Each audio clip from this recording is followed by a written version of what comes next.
Hi, I'm Jay, I'm codependent. Or wait, is there more? Okay, hi, I'm Jay, I'm codependent still. Thank you very much for inviting me to speak. It's always a wonderful opportunity. Right now, I'm in the middle of my 9th step. And this is, I think, the 3rd time that I've gone through fully. Anyway, not important. Part of my talking today is going to be part of that amends process. And I'm hoping to make it not obvious. So I just want to let you know up front. When I was young, I was raised in a household of people who just did not have communication tools. Which is to say, they had communication tools, they just were not what I would today label healthy. I have found that my reality as a child is pretty common, at least within these rooms, but the communication went something like, hey, there are rules in this house, and we're not going to tell you what they are. But when you break them, you're going to be in trouble. We might explain to you what you did wrong, or you might have to just guess. And if the infraction is bad enough, you're going to get hit. I had the additional twist that I had a little brother, and for some reason, my parents decided that if they were going to teach one of us a lesson, they were going to teach both of us a lesson. So if either of us misbehaved, we were both punished. And sometimes that was being sent to our rooms, but sometimes that was spankings for both. And being the older, I had the additional wrinkle of I was asked to choose. Am I going to get spanked first and then leave the room? Or am I going to stand there and wait and watch while it happened to my brother, and then he was going to leave the room, and then it was going to be me? And that, I'm looking back and realizing that that was definitely a difficult choice. And it was a choice that led to me becoming a person who needed to shut down his ability to be compassionate and think only of himself. Today I get to forgive whatever choices he made and whatever reasons he had for it, because with no communication in the family, there was no way for me to learn anything other than trial and error on how do I make these difficult decisions that, frankly, should not have been made. And I know we're not supposed to shit on ourselves, but that's one that I'm okay saying.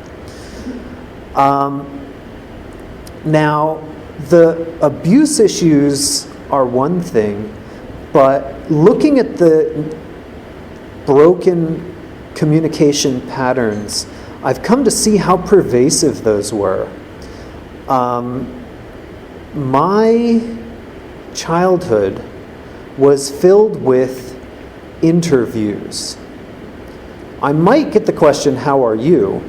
And the acceptable answer to that question was, fine. But then the question would be, okay, how's your brother? How's your friends? How's all these other people? And for some reason in my family, it was much more comfortable to talk about third parties than it was to talk about my reality and the person whose reality I was speaking with, and doing a sort of reverberation on, wow, I feel that way too, I'm not so alone. And one of the results of that was feeling alone throughout my childhood. Never having conversations about my emotional reality led me to think that my reality was unique. And I say with a grin, potentially terminally unique. So that was difficult.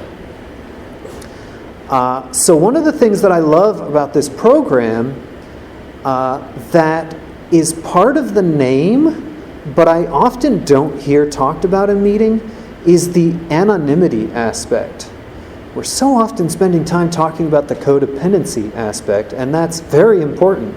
But I think for codependence especially, understanding what anonymity is makes a real big difference. Throughout my childhood, my identity was made up by, am I being successful? Am I making my family look good through my success? Am I, well behaved? Am I this? Am I that? Because of how it's going to reflect on other people. Being a teacher today, in my early teaching, I believed that, the more of my students who got higher grades indicates the quality of teacher I am. So clearly, whether I was conscious of it happening or not, there's a very good chance, based on the number of teachers I had over my life, that at least one of them had that going on.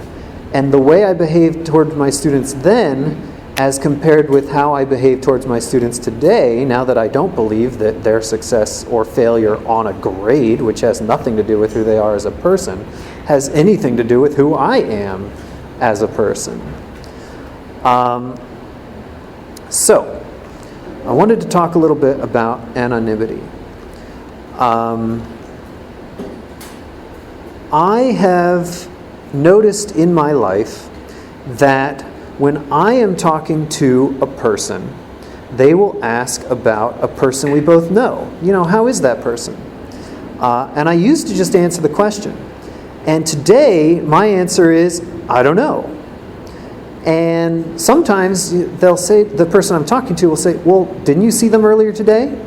Yeah, I did. Well, how are they? I don't know. It's been 15 minutes. They could have gotten hit by a bus since then. Why don't you give them a call and find out and talk to them directly? And I do it slightly less snarkily in person, but the message is, let's sit and talk about our reality. And not to jump to hope too quickly, but I now am in relationships where I can sit down and talk with a person for 3 hours and keep the conversation about our reality. And my reality involves other people. And I can talk about, earlier I was talking with this other person about this thing, and I had this emotional reaction.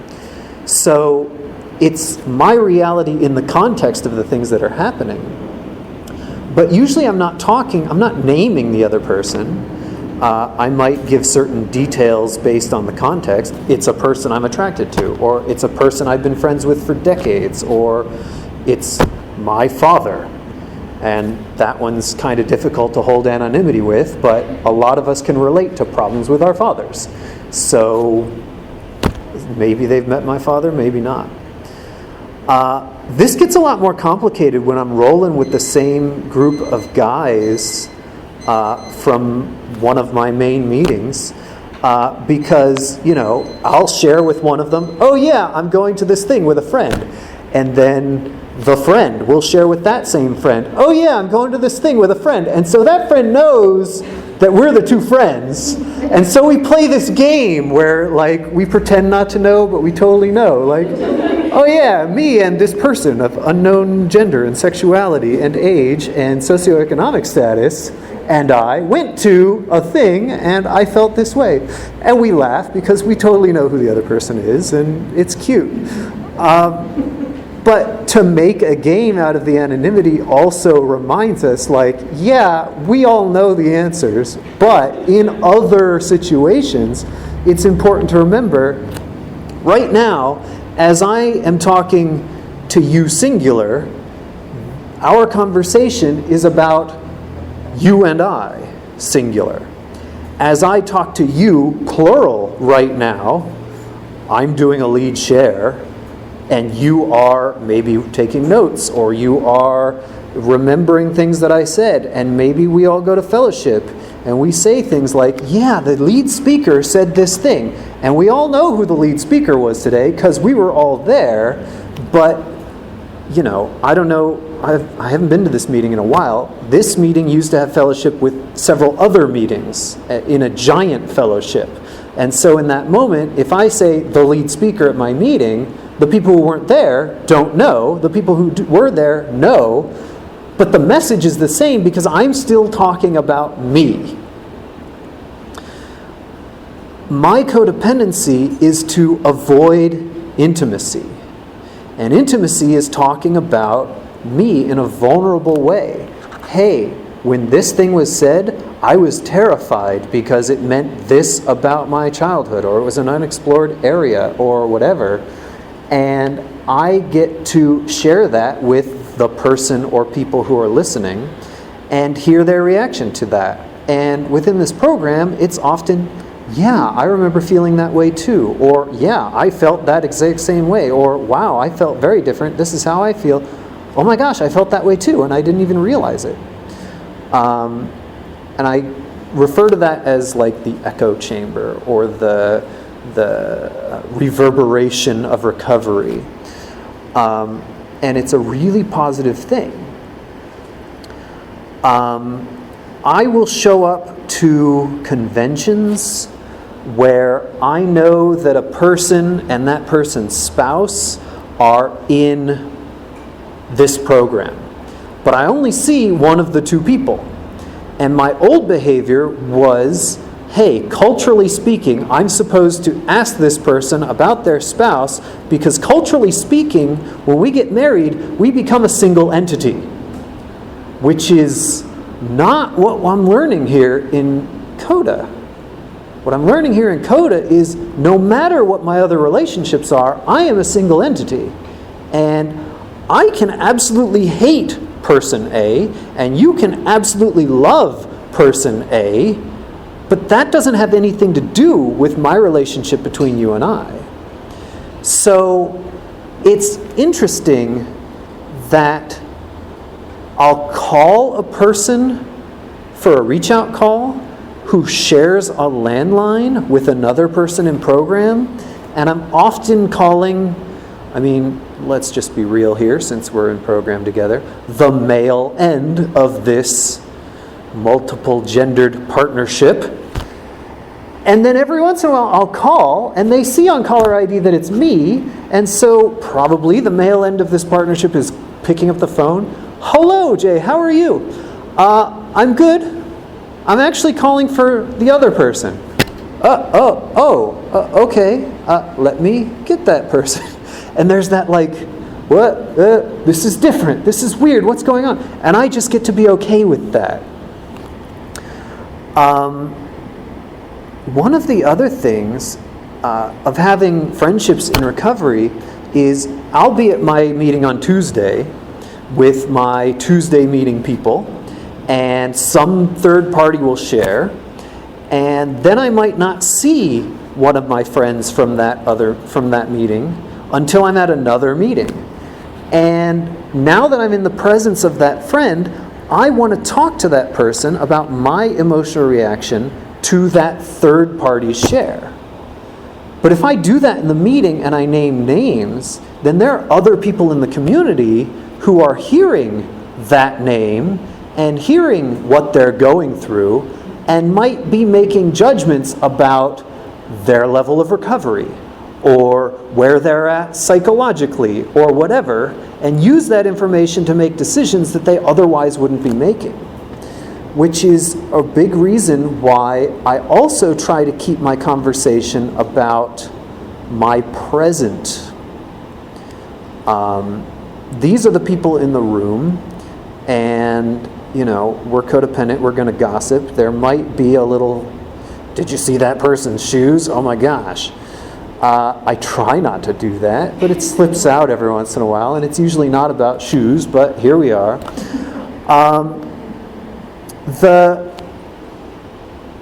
The stuff that I share a meeting with, I'm going to make a reach out call and make sure that conversation's one-on-one.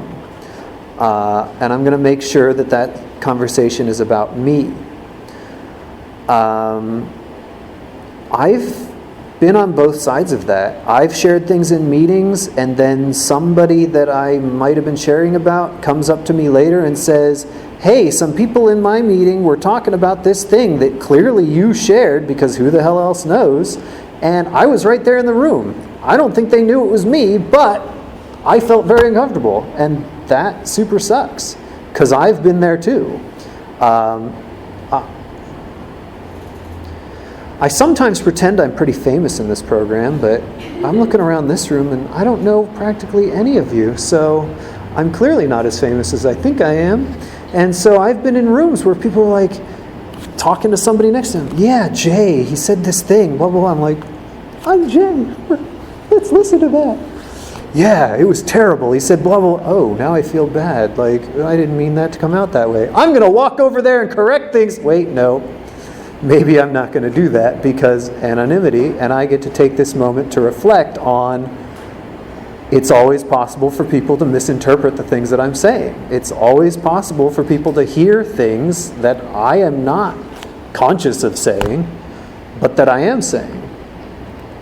To diverge for just a moment, I am learning a lot about language, the things that I use, and the unintended, racist, ableist, speciest, gender-filled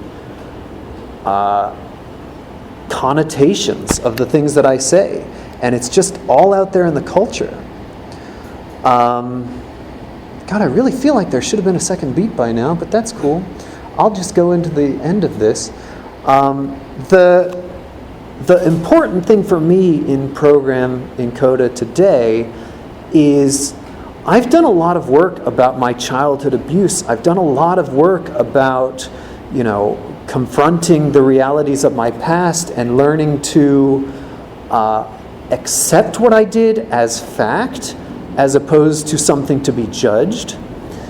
And now that I'm looking at just the severe codependency of the culture itself, I get to confront those things and start to make amends to the way I speak, to the way I talk, to the way I think, and make those changes and not judge those things as I say them. My sponsor wanted to be here today, and so I told my sponsor that I would record my talk and send it to him. I am very tempted to listen to my recording and point out all the things that I did wrong and use that as fuel to go into a judgment cycle and a shame spiral and all these things. And I get to decide, do I want to do that? Can I try doing that without going into that? How do I want to grow today? There's always more to learn in this program. There's always new ways to grow. So I get to go back and work the steps and traditions. I get to try the steps and traditions with new people, with new insights. I get to try the steps and traditions with me as the driver rather than my sponsor as the driver. I get to use the power of 5, having multiple people that I talk to about all the things that I've written. It's much more efficient that way, frankly. And get different types of input and decide for myself, what are the things that I want to keep? What are the things that I want to leave? So, yeah, there's so much here.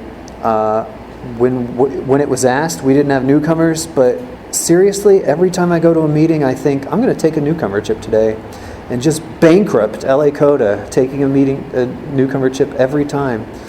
Because in little tiny steps, little tiny increments, I'm a different person every week. I'm a different person every day. I'm a different person from minute to minute. Especially if I am roller coasting between just self-love and self-hatred. So, yeah, I'm really grateful for this opportunity to share. I'm really grateful for this meeting continuing to exist, despite the fact that I've gone car-free, and that made this place 4 times as far. Yeah. Where would I be without this program? It's amazing. Thank you very much for letting me share.